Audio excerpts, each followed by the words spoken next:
אוקיי, מצוין. בסדר. ראית ששלחתי לך? לא. אוקיי, לא, בסדר. If I can get Oh, you sent me, look, fantastic. סליחה. Okay, 1 second, I'm going to load it here. Again. Here we go, I'm going to load this.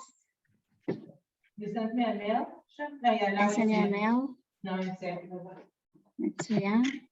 I'm just going to download it here. All right, 1 minute.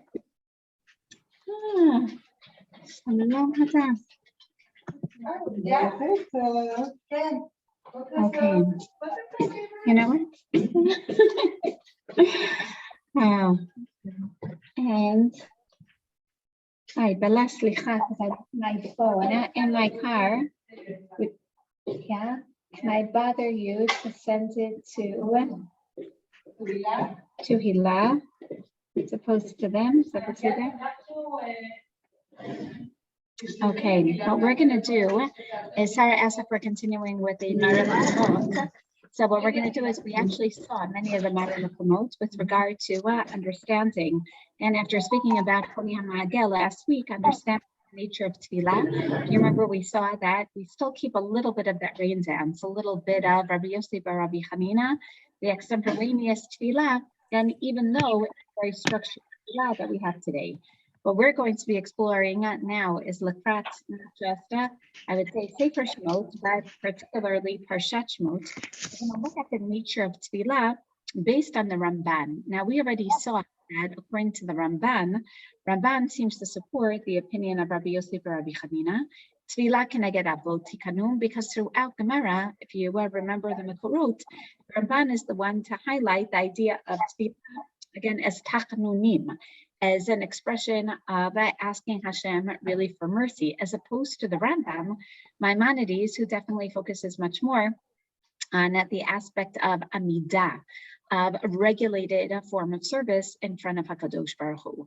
So what we're going to see is the Ramban is not just going to highlight these ideas, whether it's when he's speaking about, he says, of course, who says the Gemara, or whether it's that tefillah as amidah, again, one could perhaps say that, okay, maybe this is a chaye sha'ah, right, as Rav Hamnuna says, because it's really all about rachamim.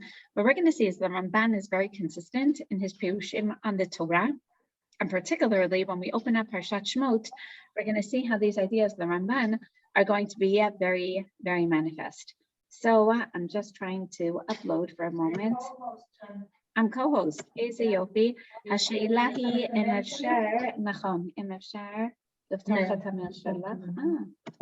You're wonderful. Did I open up the right one? No, go into the mail. Oh, here we are. לא, זה גיבוש שליטה, לא בסדר. No, it's the wrong mail. הילה. That's the wrong mail. הסתכלתי לזה. ועכשיו. מצוין. תודה, סליחה. איזה שני כאן. מצוין. איזה יופי. זה בשני צדדים. Okay, you see it right now. ממש יפה. Wow, great. ממש. מעולה. Here we go. To see. Here we go, the Zoom. Okay. She made me host. Okay, so we're going to take a look at these Mekorot that you should also be getting. And in the meantime, focusing on the very end of Parak Bet. If you remember, Shemot begins with a review of Yaakov that went down to Mitzrayim, and then we have the beginning of the Alila. Now, what's interesting is the Ramban in his Hakdamat to Sefer Shemot says all the year Chazal calls Sefer Shemot Sefer HaGeula, because really it's Galut v'Geula. It's going to teach us the messages of every stage of Galut and how Galut leads to Geula. What's the irony? The irony is that when we open up Sefer Shemot, we only hear really about, we think about it, a parak, 2 prakim the most of Galut, right? We hear about Vayakam Melech Hadash HaMitzrayim Asher Lo Yadat Yosef. We hear about the 2 Gzeirot. I like to call them the labor laws and the labor laws, the Avodah Kasha and the Mialdot, who was should kill, right, immediately, followed by how individuals are responding, namely, oh no, now that there is a Gzeirah against young children surviving, the story of the birth and the miraculous salvation of Moshe Rabbeinu, followed by Moshe himself, by Yigdal Ha'ish, how he goes out and he's going to begin to save Am Yisrael, and then when he kills a Mitzri, he then runs away, and then saves more damsels in distress, marries Sipporah. How does the parak end? Vayhi bayamim harabim hahem vayavmat melech Mitzrayim. And the pshat is, it's going back to the very beginning, right? You should know this is the summary. Even though you heard about particular stories, what's going on since the last king of Egypt died? We have all these horrible gzerot. Vayanchu b'nei Yisrael min havodah vayiza'aku. It seems that they were sighing and crying and screaming, right, because of the oppression. And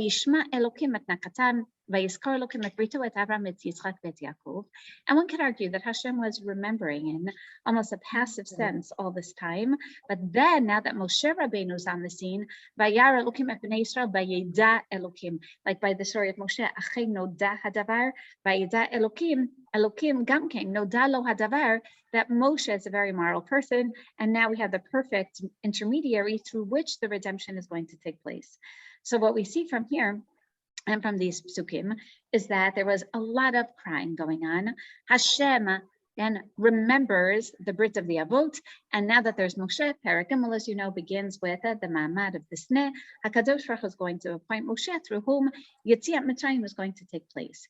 The Ramban says, wait a second, look carefully at the psukim. The psukim are highlighting that it's not as if Vayishma Elokim et Nakatam, Vayiskor Elokim et Brito et Avram et Yitzchak et Yaakov. One should argue that Vayiskor, Hashem remembering, think of Yom HaZikaron, Hashem remembers all the time, right there. The idea of memory is really in our minds.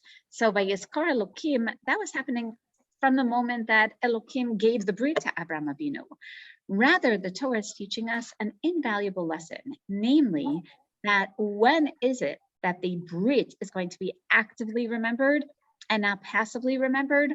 Only when Vayizaku, Vatal Shavatam, and Nakatam. Only when there's turning to HaKadosh Baruch Hu. And what I'd like to focus on really in the shiur today is the elaboration of the philosophy of the Ramban, and to see the consistency in his parshanut with regard to how he understands the significance of tefillah. So again, the background was tefillah tachanunim, and we said we're going to wait and wait until it's formulated. That's going to be Be'ezrat Hashem. We're going to fast forward and take Sefer Shemot till we get to Parshat Mishpatim. And that's where we're going to begin to see the formulation of all these much more extemporaneous, spontaneous forms of expression that we saw in Sefer Bereshit by the Avot. We're going to see that they begin to become formulated as the Rambam ultimately is going to codify. But according to the Ramban, these are spontaneous expressions, and he is going to be basing his ideas not so much on Parshat Mishpatim, and as much as really the beginning of Sefer Shemot, which we're going to see is really what he says on almost every possible opportunity where he finds the lashon of na'aka, za'aka, se'aka. So let's take a look right now. It has to be negative.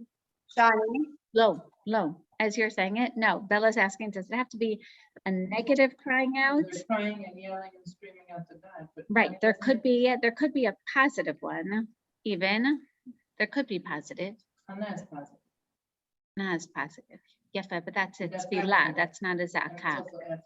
Right. Bediuk. Nachon. So we're going to say the Ramban here is focused really on the terminology of za'akot, right, which are much more from a place of pain. Why do we only call to Hashem when we're in pain? So that's Eov's question. That's an excellent point. Nachon.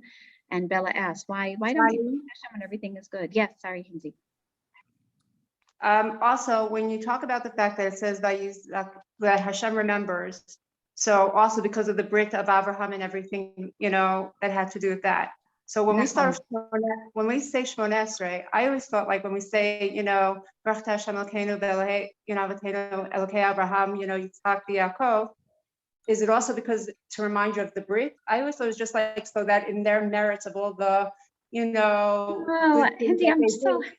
I'm so happy you asked this because I think everyone, I'm going to say it in a somewhat, euphemistic manner. I think everyone somehow misunderstands it a little.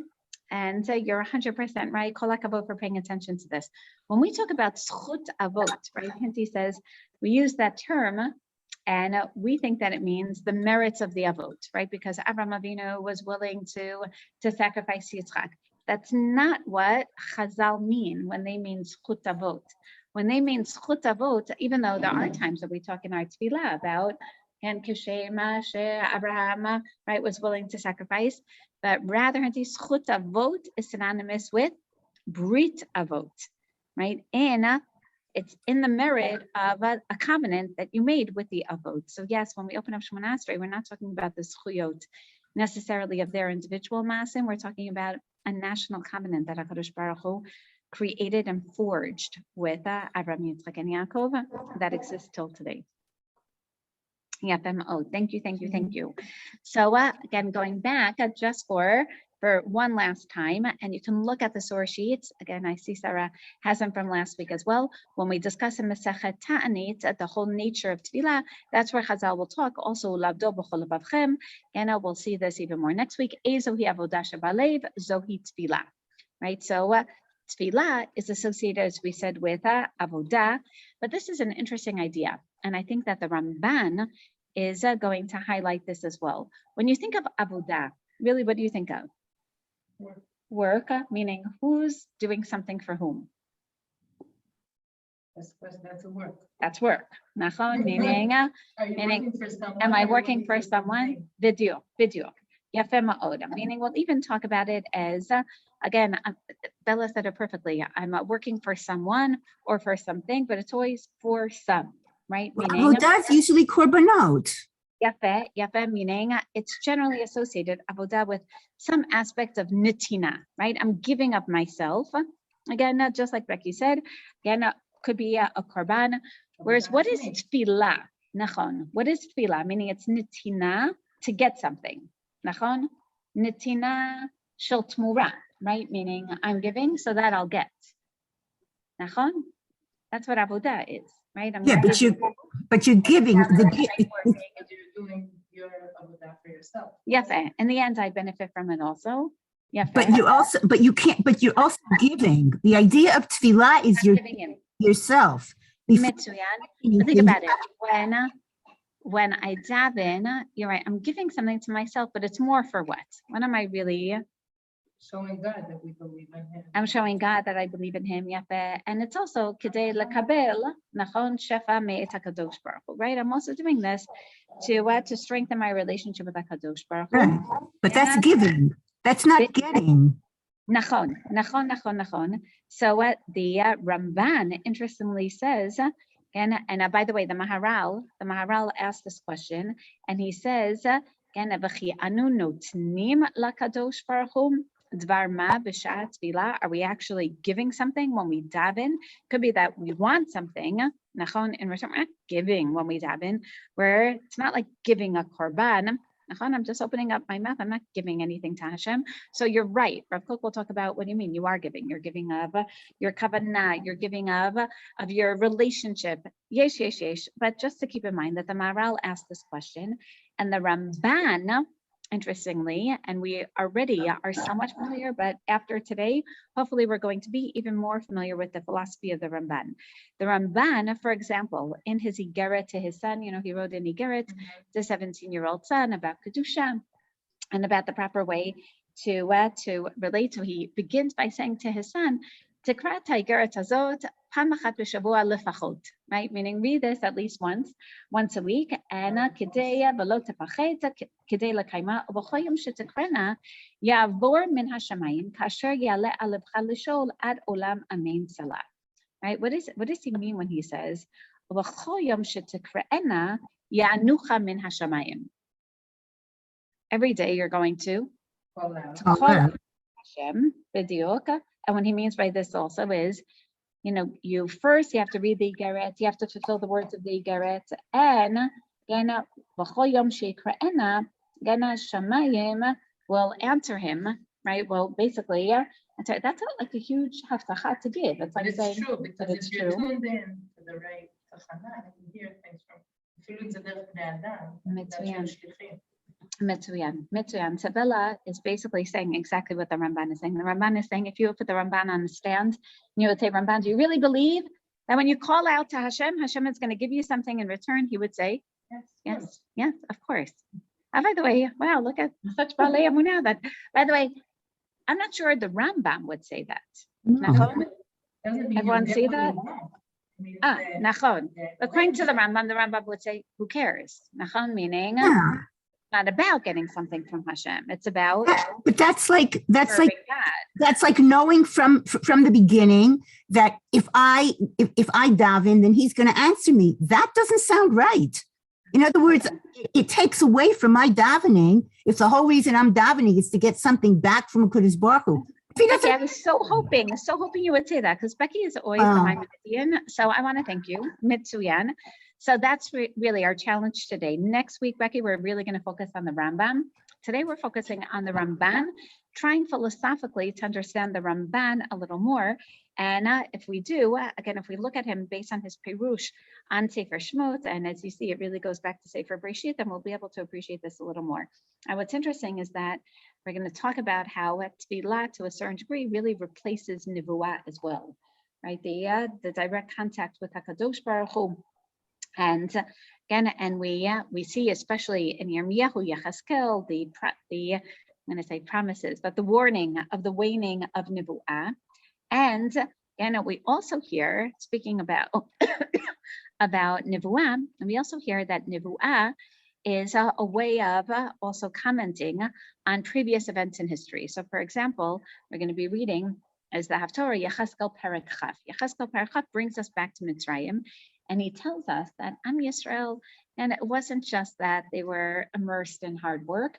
They were immersed in avodah zarah. They became so acculturated. You're thinking of the famous Midrash Chazal, Lo shinu et bigdam et lashonam et shmotam. Nonetheless, it doesn't say anything about their gods, though. Exactly. In those four things, it doesn't say that they didn't do avodah zarah. We know they did avodah zarah. It's obvious. Beautiful. So the question is, what gets them out of this, right? Meaning, what's the beginning of the turn of the change? So in the pshat of the psukim, it's Moshe Rabbeinu turning to them, right? And then what does it say by the end of Parakeh? V'lo shamu el Moshe mikotzer racham le'avodah kasha. Right, the beginning of next week's parsha, very, very, very sad. Lo shamu, Yecheskel is saying they didn't stop worshiping avodah zarah. The Ramban is basically going to say that the turn, though, even though they were immersed in avodah zarah, even though they didn't necessarily get rid of all their avodah zarah, the Ramban points to these psukim and says that what catalyzed the change. This is very reminiscent of the cycles of Sefer Shoftim. Even though they were immersed in avodah zarah, when things got terrible, no atheist in a foxhole, what did they do? God. Right? So let's take a look. And now we're going to see this idea over and over again in the Ramban. Just as an example, at the end of Sefer Shmot, the Ramban tells us that really the Gzeirah of Mitzrayim was supposed to be 400 years. But if you look at the end of Parshat Bo, it ends up being 410 years, 430. So he says the 30 were a tosefet alehem ba'avon hador hahu. That really they didn't respond right away. Ki im nigzar al adam b'chatot. This one you don't have. Sorry. Galut v'inoi shana shnatayim v'u yosif al chatatot kashabehem yosifu alav sheva al chatotem. So he says what happened is that they weren't getting any message, right, of galut. They weren't turning to Hashem. So Hashem said, you're still not getting the message. You're still not getting the message. And this is our discussion, our family discussion at the Malava and our Malava Malka last night with Omicron coming in Mamash Denmark. It's right. The numbers are rising. So, and my children are like, oh my, like this isn't ending. I said, I know, obviously we're not getting the message. We all had to go around, everyone had to say messages that they think the world should be getting, right? Not just on Israel, but the world. And that's really it. Hashem is saying, you didn't get it. You didn't. So I'm going to send another strain and another strain until you finally get it. So I know, well, that's not what we're going to talk about exactly right now, but the Ramban. So Sani, so what would be the importance of the midrash that Vayamat Melech Mitzrayim, that before that they really weren't able to litzok, and when he died, everybody else was crying, so they took, what need that midrash? Well, the midrash is going to say as well that really Am Yisrael should have pulled out on their own. Rather, HaKadosh Baruch Hu had to create terrible circumstances to finally get them to cry, right? I keep thinking, when was the last Tefillah Lu'umit that we had for Corona? Right? It was at the beginning, and then we haven't had it again. Maybe it's time. What do you think? Right? They should make ads. Okay. Bella's volunteering to help me publicize a national Tefillah. Right, meaning this, you're not hearing about that now. People aren't even taking it seriously anymore. Seriously. Meaning still, young people.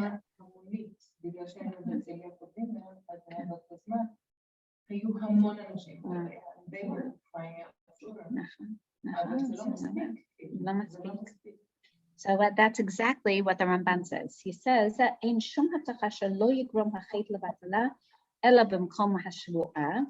And so he says, so finally, what happens? Ela shetza'aku v'herbu b'tfilah. And he says, if you really want to understand this, you have to go and see what I said on Shemot Perek Bet. But before we get to Shemot Perek Bet, again, what we're going to see is that the Ramban is going to talk about, again, what causes us to be ra'ui legu'ula, right? And according to him, what do you need? Tefillah, which clearly is a spontaneous expression of emotion, right? It's not an avodah.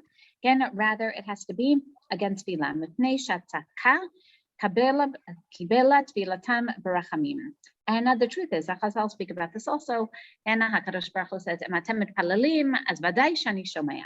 Right? Then I always hear, right? Which is what Bella was saying as well, even if it's not always what we want to hear.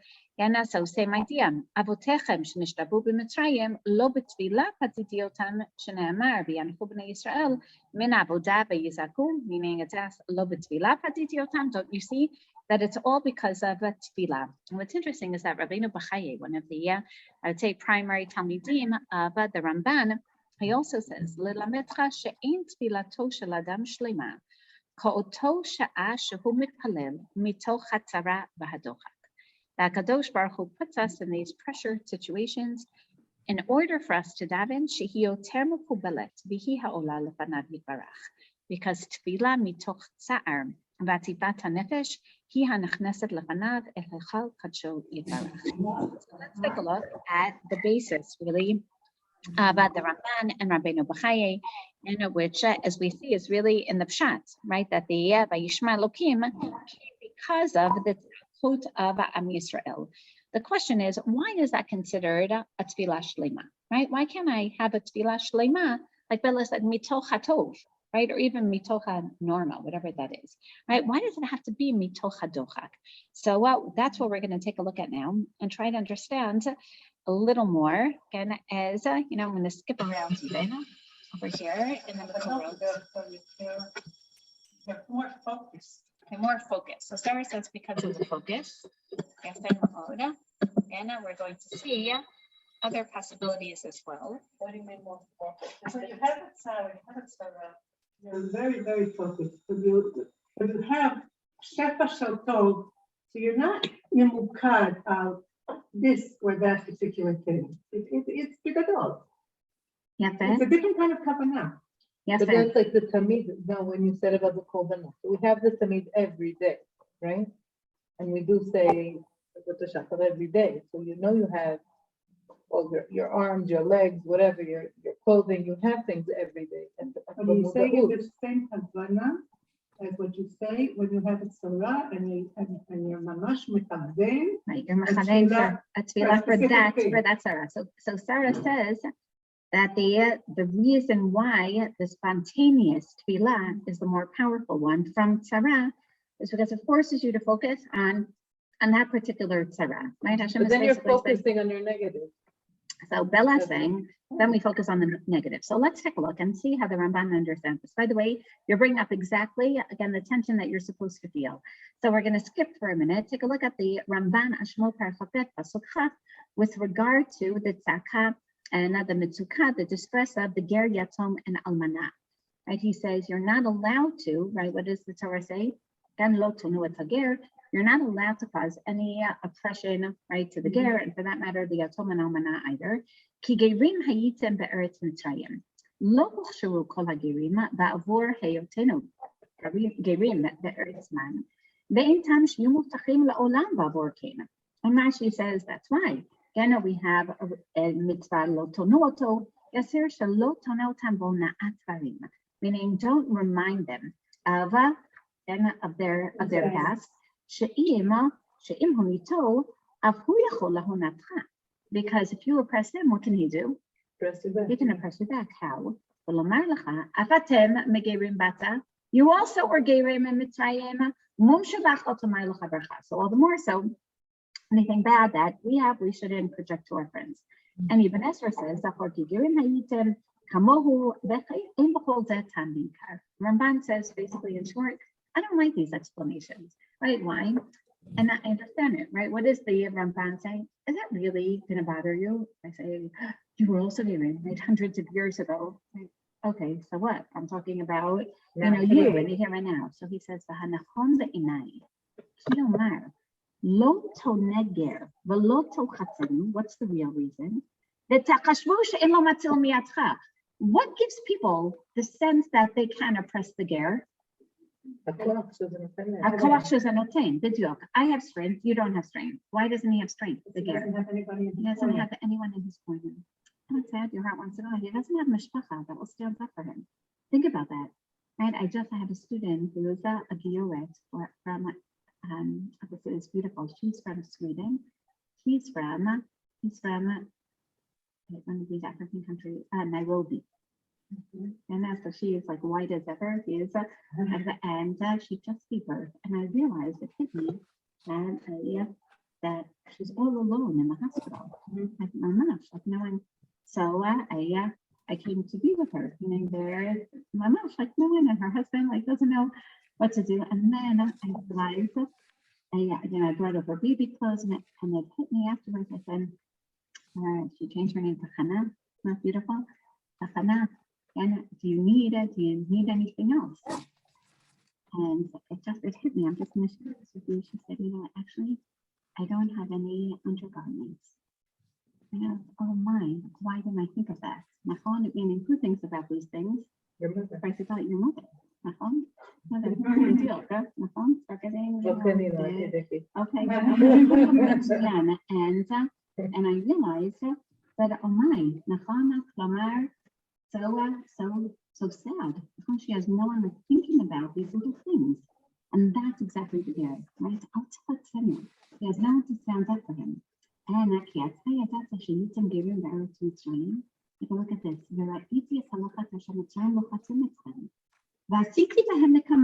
Shem said, you didn't have anyone for you, so I took care of them. Don't worry. But that's not why you're not allowed to be Hunetader. I have the chills every time I see this. Everyone, hold on. Ramban says, because the ger has no one for him in his corner, Hashem says, as soon as he cries out to me, what will happen? I'm in his corner. And you don't want to go against me. That's what happens in Mitzrayim. Take a look. עשוקים אשר אין להם מנחם, ומיד עושקיהם כוח. קהלת. ואני מציל כל אדם מיד חזק ממנו, וכן אלמנה ויתום לא תנו, כי אשמה צעקתם. If you harass them, what's going to happen? Don't think that they're going to say, you're a gerim. What are they going to do? They're going to scream because they have no one else to turn to. They're going to scream to me. When you harass them, know that leads to a tzaka, and the tzaka, the ger, Hashem says, I go full out. I take care of everything. Shekol ele einam botchim menafsham. Allah yiftachan. They have no one else to turn to, so they turn to me. ובפסוק האחר הוסיף טעם, ואתם ידעתם את נפש הגר כי גרים הייתם בארץ מצרים, כלומר ידעתם כי כל גר נפשו שפלה עליו, והוא נאנח וצועק בעיניו תמיד על השם. The ger has a power that you don't have, and that is that he has HaKadosh Baruch Hu on his side, automatically, because he has no one else. So he turns to Hashem.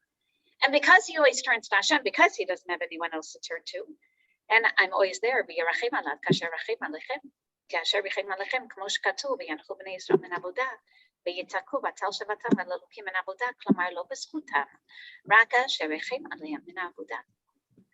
Hashem says, the only reason why I answered you in Mitzrayim is because you screamed to me. You were still immersed in Avodah Zarah, but what did I see? And no one else. And therefore you turned to me with your tza'akot. So Sarah, can you re-qualify what you said before? Why is it? What is it about a tefillah from tzara that's different than a tefillah of tova? A tefillah of tzara is what? What type of tefillah? Chosar onim, where we basically recognize our tlut b'kadosh baruch hu. If I didn't have that good, my vulnerability. If I didn't have that good, I'd still be okay. And therefore I don't feel, I'm grateful, but I don't feel completely dependent on Hashem. When I don't have something that I need, then I realize the chosar onim. Then I realize how vulnerable I am. And then the only one who I can turn to is HaKadosh Baruch Hu. Hindi. I'm trying to understand. When they were in Mitzrayim, they cried, they were upset, but it wasn't that it showed that they cried to Hashem. And like, we don't see like anything like documented really like tefillah. And even as they were leaving Mitzrayim, there's nothing documented. The only thing we ever see is once they get out, then we see Az Yashir. So what shifted between being there, we don't know how to speak, and then all of a sudden now there's this like declaration that we say. Wow, Hindi, kol hakavod, kol hakavod. So this is the Ramban, right? The Ramban, which I have to say, as I'll also say, v'yanchu b'nei Yisrael, and vayisaku is really tefillah. The pshat is that it's not. I agree with you. The pshat is that it's not. And even the shira, right, which is also not a tefillah. As Yashir is not a tefillah.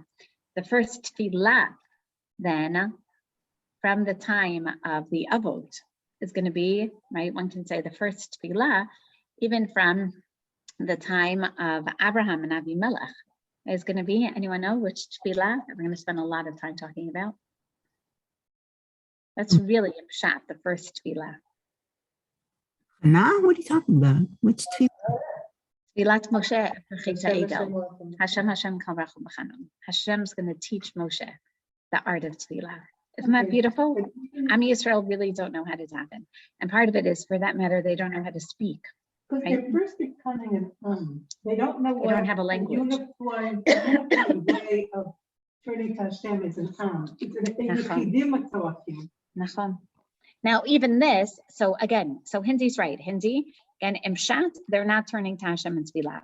Interestingly, the Ramban consistently says, and Chazal say, this was their national Tefillah, again, sighing and crying to Hashem, right? The Yizaku by Kriyat Yamsuf, Chazal are also going to say they're crying to Hashem. That's a form of Tefillah. Now, Why is that a problem? Whenever you call it out, it's tefillah. At that point, there's nothing Mesudar. So anything you do is. I'd like to argue, like Nikki, Bidyuk, that even in Pshat, they're screaming something, but there's no real formulation, right? Which is they're crying and sighing. I picture almost like cavemen. But they don't have. When they were in the midbar, they also Taku a lot. Here, at least, they're just sighing and crying. Which, by the way, Anna, I've asked Holocaust survivors this. Anna, I said, what happened when you would get back to the barracks at night? What did people do? Did they like sit around?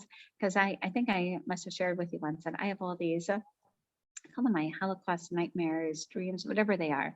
Again, like I can really picture myself, and I don't ask why I picture like having a kumzit, like trying to be like mirim, people in the camps, and they look at me when I speak to Holocaust survivors, and I said, "What do you talk about?" They said, "We didn't talk." That's right, they didn't talk. They didn't talk. What do you mean? They said, well, firstly, by the time we got back, we were Exhausted. exhausted.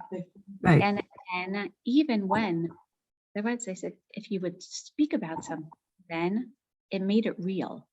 Meaning no one talked about their family. No one talked, right? Only after. And some people, as we know, it took them years and years, not till they started talking. Sonny, Elie Wiesel said the first time he saw a crematorium, his father said to him, if you want to survive, you didn't see this. Right. And he said to me at one point, he said, that is the way I survived. He said, I became part of the 6 million, but I didn't see anything. He said, if you asked me today, I wouldn't be able to tell you. It didn't exist. That is how they survived. And it's interesting that you mentioned Elie Wiesel because he talks about his relationship with his father, but not really conversations that he had with his father. They were in the same camp. Right. And they went to the death march Right. together, right? Where Right. his father died. And he doesn't talk about the conversations because there weren't.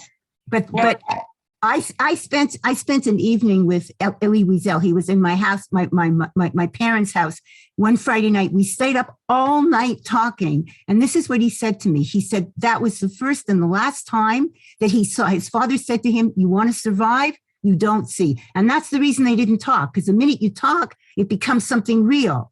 And the idea is you can't see it as something real. And by the time it was over, you know, it reminds me of the story of Shlomo Carlebach, the Hunchback. Yes, yes. El HaKadosh, and he said, if you ask me what I saw, I can't tell you. Nachon. Which, by the way, again, psychologists also say that trauma affects, right, the Broca area, right? So that you can't actually speak. So if you can't speak, then what do? You cry, you scream. Right. You can't speak. So therefore, it doesn't bother me that much that it's not an actual tefillah, the way that we know tefillah. It's not a tefillah, like the tefillah of Abraham or the tefillah of Moshe. But Chazal definitely see this as an expression to Hashem. And that's what the Ramban is focused on. That's the Vayitzaku Vatal Shavatam El Elokim, meaning it's screaming out of a sense of complete dependency. So not necessarily focus on the relationship. Hashem, you're all I have.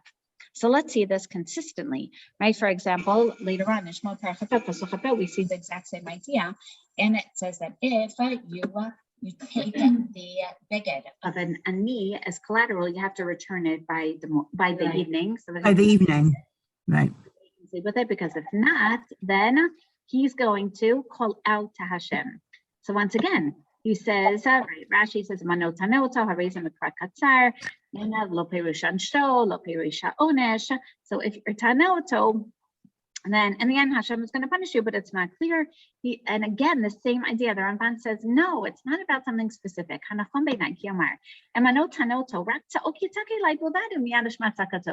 Don't mess with the ger, Hashem is saying, because if he cries, then I listen. He doesn't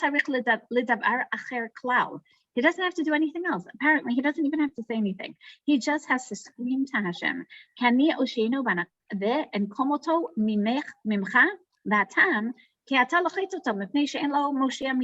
reason why you feel that you can bother him is that you can take advantage of him because there is no one to stand up for him.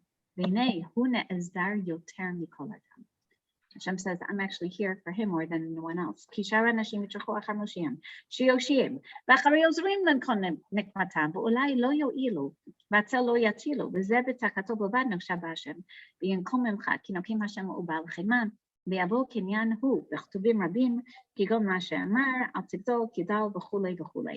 now what I'd like you to see is that the Ramban says this, beginning really in Sefer Breshit. Remember by Stom and Amorah, what does Hashem say? And then he tells Abraham, okay, and because let me see, right?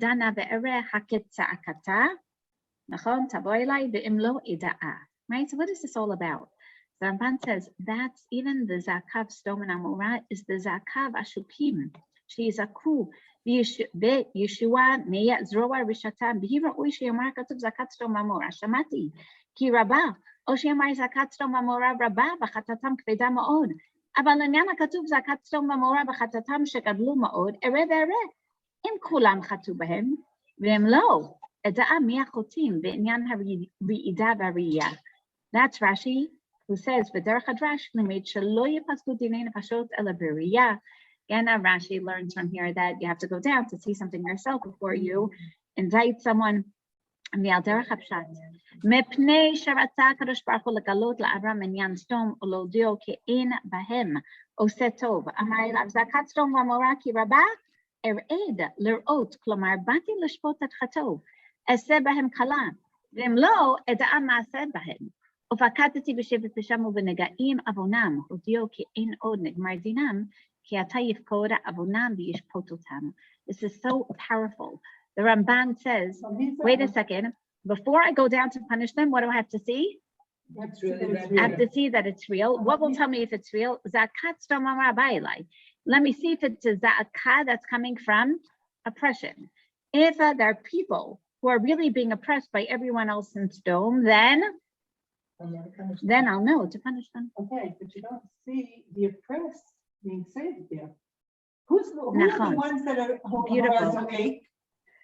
I'm sure they were the weaker people in the population were the Zoakim. You don't see that they're saved either. So the Ramban actually answers it. He says that's exactly it. I went down to see Zakat Sdom Amora, and I saw that there was no zakah. There was no zakah. There was no beidak yachotim. And now let me see who's there. Apparently, there was no one screaming out. Why not? Because everyone was doing evil. Chazal say, and Rashi quotes this midrash, that there was one girl. Right, there was one girl after they killed her. She got up on the roof and she said, listen to me and come down and help. Man, exactly. And They said it was Lot's daughter. Body from head to toe with honey, put her on a rooftop without Right. clothing, and had bees sting her to death. That was Hatza'aka habayilai asu kala. V'imlo eda'a. Let me see if that tza'aka was really a justified one. about a wife that was crying, she was disappointed about her husband, and then the husband. בדיוק. Same in Chazal. Again, once you cry to Hashem, that's it, right? Hashem says, everyone else, out of my way. Again, nothing's going to stop me from nakot and ta'akot. And that's where Breslov gets the idea that you don't just daven. What do? Yeah. You scream, you yell. Why? Because Hashem listens. Once you start screaming, open tefillot was screaming, right? And if you don't know what's going on, b'diuk like children, no, it's a b'diuk. And that's how, I remember there was a Breslover Chazan who led tefillot for some of my students, and they were so confused. Okay, screaming. And I asked him, I said, can you explain to the girls the philosophy? He said, yes, this is how children scream to their parents. We're screaming to Hashem because this way he'll open up. With Rachamim. And you see, it's not just really the Ramban says this consistently, which brings us to our pasuk. Vayar Elokim et bnei Yisrael, Perish Rabbi Abraham, ki ra'ah haChamas, v'matayim osem lahem begalui. And Hashem, even Ezra says, Hashem saw all the injustice, and out of justice, Vayidar Elokim ma'asoi lahem b'seter. And God knew all the terrible things that were being done. Rashi says, Vayidar Elokim natan aleim lev, v'lo elim eino mihem. V'nachon hu al derech hapshat. The Ramban says that's closer. Ki betchila haya matzir panav mihem, v'haya le'echol, v'ata shema Elokim et nakatam u're'eh otam, lomar shelo histir panav od mihem. Vayidar Elokim, vayidar et machovam, v'chol ha'na'aseh lehem, v'et kol ha'tzrich lehem, והעריך הכתוב להזכיר טענות רבות בגאולתם. וישמע אלוקים את נקתם, ויזכור אלוקים את נקתו, וירא אלוקים וידע אלוקים. כי ידעתי את מכאוביו. כי אף על פי שנשלם הזמן, בסקנד סורס, שנגזר עליהם, היו ראויים להיגאל, כמו שמפורש על ידי יחזקאל. And they really didn't. The Ramban says Yechezkel's right. They were immersed in avodah zarah. אלא מפני הצעקה קיבל תפילתם. Whatever it is that they said individually, so according to the Ramban, they did also speak something, but first it was the tza'aka. now comes the key, the whole point of today's shiur. Sod gadol misitrei haTorah. Lomar, Tia Allah inuyim lamaor panav, v'karev otam al hadat, kinyan, v'kerev shanim todia v'roge ezrachim tispor, v'lachen yaricha katuv bazeh. Achrei shamar kvar vayishma Elokim, vayizkor Elokim, you still need Gana to hear the nakot, the ta'akot, because that's really why Hashem got involved. Because of the ta'akot of Am Yisrael, Hashem cannot withstand, right, the ta'akot of the nation, and we see this then, he's consistent throughout Sefer Shemot. And I figured, I said, you know what, let me go back then and see what he says by the story of Rachel. He says there as well, and here we go. He says that Rashi ben Ezra take the approach to Palel alai them in metanochi. Shemi she'em abanim commit with Midrash. He says vani commit im ken lama charato lama amar tachat. So well, we say that because really there is shebishvil ze tafsu rabotenu amu b'bereshit rabba amar lo kadosh baruch hu kach onim et hamilkot hayecha shabenach atzidim ma'amod lefanai. Ona והדרך הפשט אמר רחל ליעקב שייתן לבנים, ובאמת עתה לאמור שיתפלל עליה, אבל שיתפלל עליה עד שייתן לבנים על כל פנים. ואם עין שתמיד עצמה, and when he says, בצר דגרה שלא כהוגן בקנאתה, he says, the problem is that the pshat is, who was she going to with her kina, with her arguments? וחשבה כי בבצע אותה יפנה יעקב וילבש ספר ויתפלל עד שיהיו בנים שלא תמות בצערה. And the Ramban says that's not what's going to get her children. And that's why Yaakov rightfully was angry with her. Rather, at the same time, and that really, what's he saying? What should Rachel have done? At the end, that's the Vayizkor Elokim et Rachel. One last Ramban, is that okay? Gena Breshita Perek Mem Gimel. Maybe you can't appreciate really what you have, go through something. That causes you, that's 100%, meaning, I think, unfortunately, we all go through something in our life that forces us to. So Breslevers would say, every day cry out. If it helps, do it mirosh, b'diok. But if not, then it seems that we are put in this situation. So let's take a look. Here we go. And the Ramban says, and with regard to also, again, he's talking about the tachanunim here, biaduni, right here, biaduni lashon biyad tachanunim. Right, when they're speaking in front of Yosef. So he says, what is this be? What is this lashon tchila tachanunim?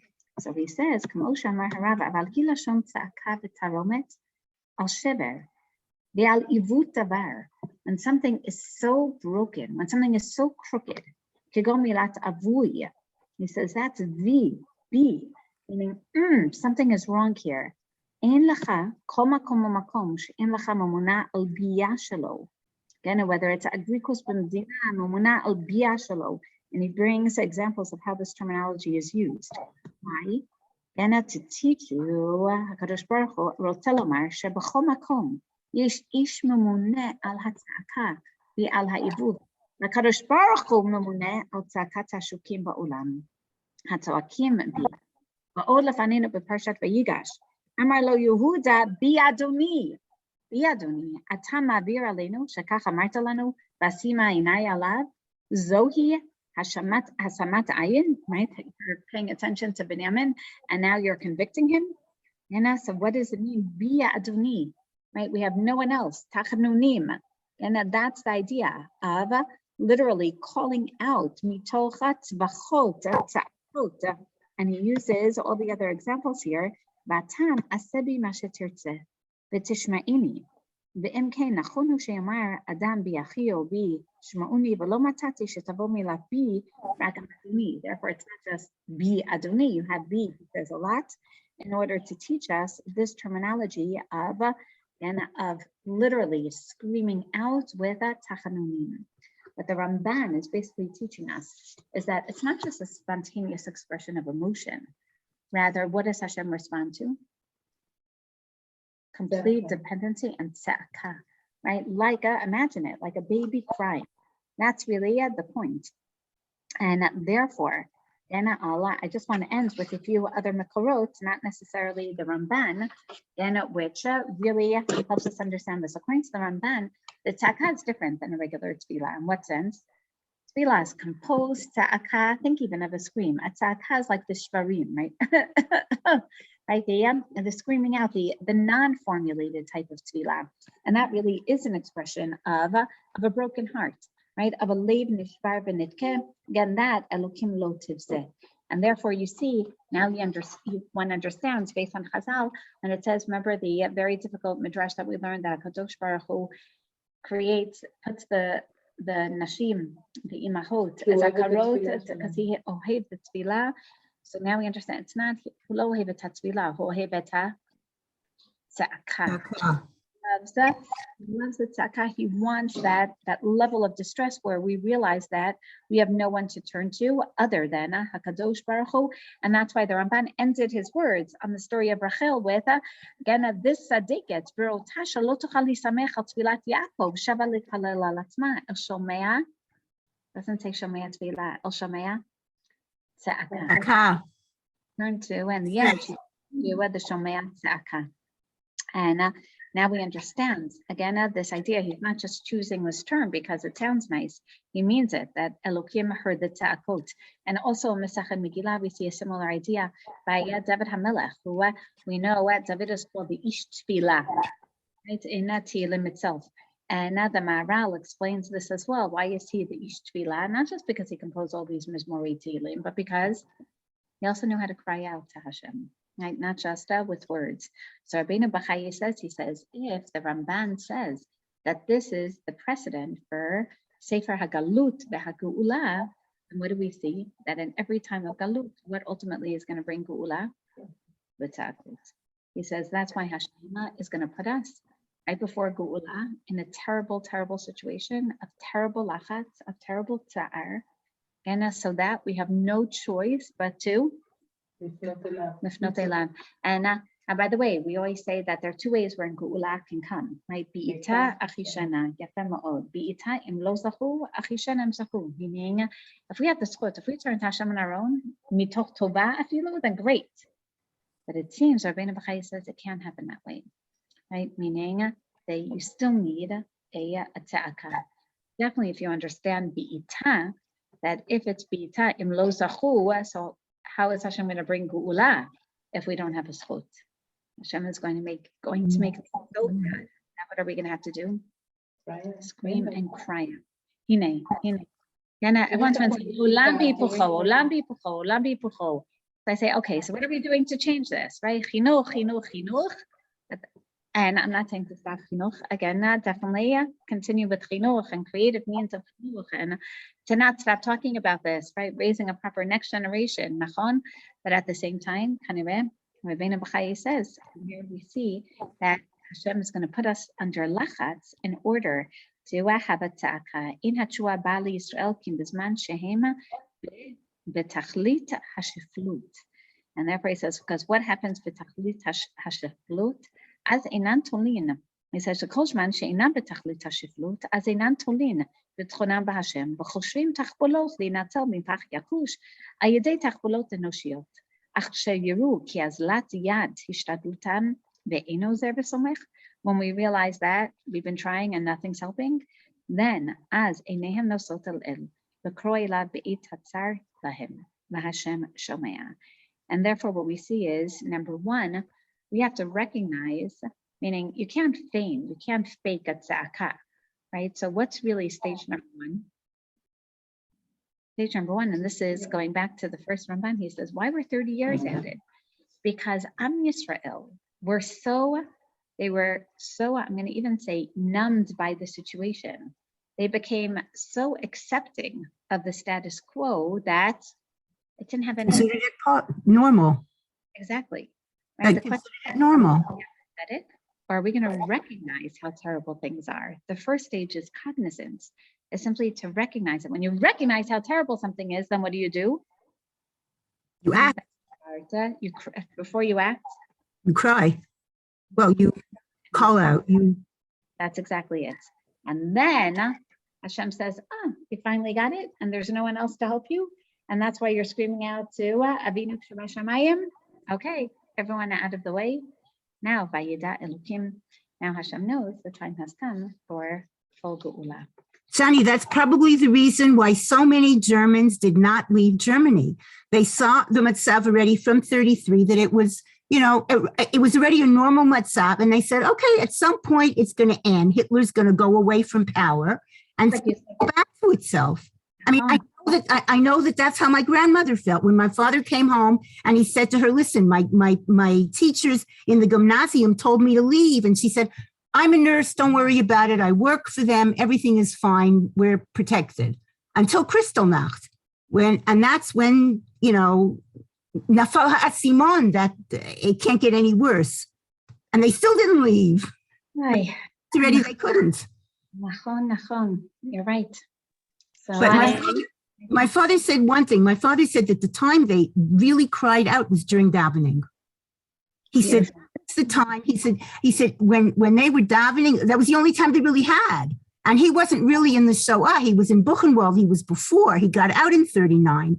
But he said that is when they were able to have some kind of a personal and emotional output. And he said it was during davening. Wow. Very powerful. Honey, And one other thing that, move to where we are right now. When you talk about like not being able to pull yourself out, and we talk about like doing the tefillah for Corona, I feel like, avodah zarah, like I feel like a lot of things with Gashmiut a lot of times, like is indicative of that. And we don't know how to pull ourselves away from that kind of thing. And I feel like when it first happened, like we were supposed to be better people. We were supposed to come out of it and do better things. And all of a sudden they started lifting all the restrictions and everything. And we went back to the same thing. And I feel like at this point now, our crying out that we have to do has to be a different thing, and we have to change. Like we have to pull ourselves out of that like Gashmiut type of thing and be better people. And we're not there yet. You're 100% right. The first stage, before we even pull ourselves out, is just recognizing how terrible the situation is. And I don't just mean that, Corona spreading. I love what you said. The terrible aspect of the situation is the fact that we're so indifferent to everything going on around us. That's terrible, right? Let's recognize that, okay, some more people are getting sick, but they're not dying, so it's okay. No, it's not okay, right? It's not okay. And it's not okay that people aren't taking responsibility. I have a student who called up last night. She said her husband, they just came back. They took tests all the time when they were traveling. And she lives in Mexico. She hasn't seen her parents in whatever it was, 2 years. And they came back in the airport. They found out whatever it was that night. Her husband tested positive for Corona, not Omicron. Her husband tested positive. She's negative. Can she come to, she doesn't know. Should she come to Shir today? No. She said, and she herself said, she said, because I can't really do I said, of course not. She said, that's what I thought also. I just wanted to make sure with you that it was okay. I said, I'm glad that you're, but that's exactly it. That of course you should know, to take responsibility. And I was thinking, B'diuk, yes, isn't that terrible? Because the whole idea of Bidud is now funny. My daughter was supposed to come for Shabbat. It was my father's yard site. They were going to come for Shabbat. She called me up Friday and she said, Ima, Oriba Bidud. I said, you're not coming, right? And she said, no, we're not coming. But it was like until Friday, I was getting ready. I was starting to cook. And all of a sudden she calls me and she says, Ima, Oriba Bidud. So I keep thinking that's exactly it. Everyone has to be responsible. And we should realize that, wait a second, we're such an irresponsible community. I don't mean, people around us are being some b'diuk. Maybe that's enough, Hindi, for us to realize, okay, I have to scream out. B'diuk, meaning I want to bop people on the head, and say a little bit more achrayut. You see, we have found an answer. We found an answer. We had the Azkara on Zoom. Nobody came. Everybody was at home. And we had the Eskara on Zoom. My grandson gave the shiur. I was in shock. You know, I said, Hesder must be doing something good, but it's all done over Zoom. So in other words, we found a way to come, which is wrong, because we're not going to cry out if we have something like Zoom. I mean, that, like right now, you know, I won't walk out my front door, but I can still see you and I can see everybody around. And I don't know, you know, it's good and it's bad. It's a yitaron and it's a chisaron. That's right. That's right.